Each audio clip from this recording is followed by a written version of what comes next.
بھئی چیز کتنی سستی ہو اور ہمارے پاس نہ ہو اس کی قیمت آپ کی توجہ ہو، لیکن آپ آسانی سمجھیں، چیز کتنی سستی ہو اور ہمارے پاس قیمت نہ ہو، لے سکتے ہیں. جیسے مثال کے طور پر یہ میرا رومال ہے، اگر میں کہوں کہ میں اسے آج بیچنا چاہتا ہوں، کون خریدے گا تم میں؟ تو میرا حسن صرف 15 پیسے، 2 منٹ کا ٹائم ہے. اگر آپ میں سے کسی کی جیب میں 5 اور 10 15 پیسے ہو، ابھی لا کر دے دیں، حضرت مفتی ایوب صاحب کی بلا متصل اولالی کے ہاتھ سے یہ رومال لے کر جائیں، یا یہ سید صاحب کا رومال لے جائیں، یا اگر حضرت اجازت دے گستاخی نہ ہو تو حضرت کا عصا لے کر چلے جائیں. اتنے بڑے بزرگ عالم دین کا عصا 15 پیسے میں میں ان کی اجازت سے آپ کو بیچنا چاہتا ہوں، لے جائیں، لیکن 2 منٹ میں آپ کو 15 پیسے لا کر دے دیں. کوئی لے جا سکتا ہے؟ لے جا سکتا ہے؟ قیمت تو بڑی سستی تھی، آپ کے پاس تو مطلوبہ قیمت تھی ہی نہیں ہے نا. 15 پیسے کیا بظاہر کوئی حیثیت تو نہیں رکھتے نا. 15 پیسے تو آپ کا بھکاری بھی نہیں دیتا. بھکاری کو دو، ارے بچہ چھوٹا تھا وہ بھی پھیلے گا، یہ کیا میں نہیں جانتا یہ کون سا سکھا ہے. آپ کا 3-4 سال کا بچہ بھی نہیں، لیکن آج اس قیمت کو میں نے مانگا، آپ نے نہیں دیا. وجہ عصا تو سستا تھا، مکتوبہ قیمت ہی آپ کے پاس ہے نا. رومال تو سستا تھا، مکتوبہ قیمت ہی آپ کے پاس نہ تھی. سید صاحب کا رومال سستا نہیں تھی، مطلب کیا؟ چیز تو سستی بک رہی تھی مگر وہ کرنسی آپ کے پاس نہیں تھی. بلا تمثیل جنت تو بیچ دی محمد رسول اللہ. مالک جنت نے تو اعلان کر دیا، بلکہ یوں شان سے اعلان کیا جس کو بریلی سے آواز آ رہی ہے، حضور تاج الشریعہ کی شکل میں کہتے ہیں جہاں بانی عطا کر دے، بھری جنت ہبا کر دے. نبی مختار کل ہے جس کو جو چاہے عطا کر دے. نبی مختار کل ہے جس کو جو چاہے، وہ بھیک میں بھی جنت دے سکتے اور بیچ بھی سکتے، کیونکہ خالق کل نے آپ کو مالک کل بنا دیا. دونوں جہاں ہے آپ کے قبضہ و اختیار. سستے سودے میں جنت بکی نہ ہو، لیکن آپ کے پاس ہے کیا؟ ایک نیکی پر بھی جنت مل سکتی ہے. ایک نیکی ہو بھی تو نہ، توجہ ہے آپ کی، ایک نیکی ہو بھی تو نہ. بڑی معذرت کے ساتھ کان کھول لو اپنے. بہت سے ایسے ہوں گے جن کو یہ غرور ہے آج کہ میں بہت نیک ہوں، لیکن جب میدان محشر میں امان نامہ ہاتھ میں آئے گا تو پتہ چلے گا کہ میرے پاس تو کچھ ہے ہی نہیں.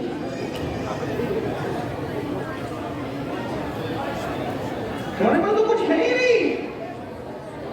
ایک نیکی بھی نہیں ہوگی. وجہ جو نہیں پڑھتے نماز وہ تو نہیں پڑھتے، جو پڑھتے ان کا حال کیا ہے؟ اللہ کے رسول علیہ السلام فرماتے، توجہ کرنا، آقا فرماتے جس کے سینے میں کسی مسلمان کے لیے کینہ ہوتا ہے، اس کے سجدے اور اس کی دعا اس کے سر کے اوپر بھی نہیں جاتی. دیکھ لو، چیک کرو اپنے آپ، چیک کرو. حضور صرف مالا اور تسبیحات میں دینے نہیں آئے تھے، وہ تو تزکیہ قلوب کے لیے آئے تھے. چیک کر لو اپنے دلوں کو.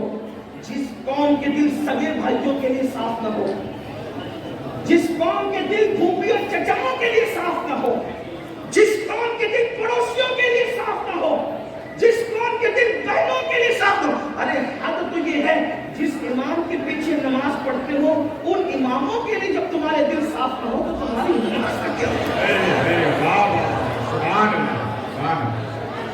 بہت اچھی. اگر کافر کے ہاتھ میں آئی فون دیکھا آپ کو کوئی اعتراض نہیں ہوتا، لیکن امام کے ہاتھ میں آئی فون آ گیا تو فوراً آ کے پھٹتے گئی ان کے پاس آیا، فوراً شک کی نظر سے فوراً. ارے نادان، جب تو اتنے پیچھے کھڑے رہتا ہے، بلکہ ہفتے میں ایک دن آ کر اتنے پیچھے کھڑے رہتا ہے، اللہ تجھے اتنا عطا کرتا ہے جو سب کے آگے کھڑے رہتا ہے، اس پر عطا کا عالم کیا؟ سبحان اللہ، زندہ باد.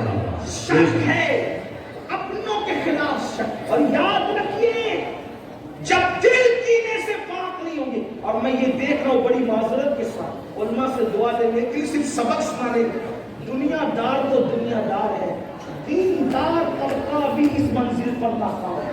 اللہ ماشاءاللہ، اللہ ماشاءاللہ، دیندار طبقے کو بھی ہم ناکام باس کہلانے والوں کو دیکھ رہے کہ ان کے سیدھے پاک نہیں ہے. اگر کسی کی تقریر بھی اچھی ہو جائے تو ان کو اس وقت بھی تکلیف بری ہو جائے تو بھی تکلیف ہوتی. آپ توجہ کرنا، کسی سے لوگ زیادہ پیار کرنے والے ہوں تو تکلیف ہوتی، مخالفت کرنے والے ہوں تو تکلیف. یعنی ہمارے دل کا اچھا، ہم نے دل کو پاک اور صاف رکھنا، کچھ اہمیت اس کی سمجھی نہیں. اور اللہ کے رسول دلوں کا اس کا مطلب صرف نماز پڑھ کے بھی چھٹکارا نہیں ہے. قرآن کہتا ہے عاملۃ ناصبۃ تصلیٰ نارا حامیہ. قرآن میں چھوڑا ہی کچھ نہیں ہے. یہ بھی قرآن کا معجزہ ہے. گنی ہوئی آیتوں میں قرآن نے سب بیان کر دیا ہے. وَلَا رَتْبٍ وَلَا يَابِسٍ إِلَّا فِي كِتَابٍ مُبِينٍ. ہر رتب و یابس کو قرآن میں بیان کر دیا گیا ہے، کھول کے بیان کر دیا گیا ہے. قرآن کہہ رہا ہے عاملۃ ناصبۃ تصلیٰ نارا حامیہ. عمل کر کے آئیں گے، محنت کر کے آئیں گے، پھر بھی جہنم میں ڈالیں. بے عمل نہیں، عمل ہوگا، عمل محنتیں ہوگی، محنتیں. وجہ ان کے دل صاف نہیں ہوں گے. پڑوسیوں کے لیے، بھائیوں کے لیے، بہنوں کے لیے، پھوپھیوں کے لیے، چچا تایوں کے لیے، دوستوں کے لیے، یاروں کے لیے. بلکہ قیامت کی نشانی یہ بھی ہے، ہاتھ ملیں گے، دل نہیں ملیں گے. عید پہ گلے تو ملتے ہو، سینے سے سینہ ملتا ہے، دل کب ملا؟ اور ایک بات آپ کو بتاؤں، حضور نے جنتی ہونے کی نشانی بیان کی. آقا نے فرمایا اے انس، صبح اس حال میں کرنا کہ تیرے دل میں کسی کے لیے کینہ نہ ہو. آقا فرمایا، سن لے حدیث پاک کا مفہوم. کیا فرمایا؟ اے انس، صبح اس حال میں کرنا کہ تیرے دل میں کسی مسلمان کے لیے کینہ نہ ہو. یہ میری سنت ہے، اور جو میری سنت پر عمل کرے گا جنت میں میرے ساتھ جائے. سبحان اللہ، سبحان اللہ. اگر حضور کا ساتھ جنت میں چاہتے ہو، دل کو صاف کرو. اب کہتے ہیں ارے حضرات ہم تو دعا کر کے قبول نہیں ہوتی. سیدنا ابو ہریرہ دمشق گئے، ملک شام. جب دمشق گئے تو لوگوں نے کہا اے صحابی رسول آپ دعا کیجئے. توجہ کرنا، آپ دعا کیجئے. صحابی کی دعا ہم سب کے حق میں قبول ہوگی. حضرت ابو ہریرہ نے فرمایا ایک ہی شرط پہ دعا کروں گا. توجہ ہے نا آپ کی توجہ؟ بہت اچھے سے سن رہے ہو، لیکن مزید توجہ، بہت اہم موڑ پر گفتگو آ رہی ہے. کیا فرمایا؟ ضرور دعا کروں گا، شرط ہے اگر کسی کے اپنے رشتہ دار سے رشتہ ٹوٹا ہوا ہے تو پہلے وہ میری محفل سے باہر نہیں ہوتے. کیونکہ رشتہ داروں کے لیے کینے والوں کے درمیان میں دعا نہیں کروں گا. کیونکہ میں نے اپنے نبی سے سنا جس محفل میں رشتہ داروں کے لیے کینے والے موجود ہوں، رشتہ توڑنے والے موجود ہوں، رشتے کو منقطع کرنے والے موجود ہوں، اللہ دعا قبول نہیں کرتا. فرماتی ہے میری دعا کر لینا ہے تو پورے مجمع میں جس نے اپنے رشتہ داروں سے بات بند کر رکھی ہے باہر جائے. مگر وہ خیر القرون تھا، وہ خیر القرون تھا. اگرچہ اصحاب رخصت ہو رہے تھے لیکن سینئر تابعین کا دور شروع ہو چکا تھا. بتائیں جب پورے مجمع میں دمشق میں اعلان ہوا کہ دل میں کینے رکھنے والے اور رشتے توڑنے والے محفل کے باہر نکلیں، تو پوری محفل میں کوئی بھی ایسا نہیں تھا جو جائے سوائے ایک جوان کے. وہ جوان اٹھا اور اٹھ کے جانے کے بعد فوراً گھر پہنچا، اپنی پھپھی کے پاس گیا. کہا پھپھی اماں مجھے معاف کر دو، میں نے تم سے بات بند کر رکھی تھی. وہ پھپھی نے کہا اب ہوش آیا تجھے؟ کہا ہوش اس لیے آیا کہ حضرت ابو ہریرہ نے اپنی محفل سے مجھے نکال کے بھگا دیا کہ جب تک کہ رشتوں کو کاٹنے والے، دل میں کینہ رکھنے والے موجود ہوں گے میں دعا نہیں کروں گا. تو پھپھی امی اب صحابی کی دعا کی برکتیں لینی ہے تو میں تمہارے ساتھ صلح کرنے کے لیے آ گیا. آپ مجھے بتائیں یہ مقبول دعاؤں کی محفلیں تھی. ہماری محفل کا حال تو یہ ہے اگر 100 لوگ موجود ہیں تو 98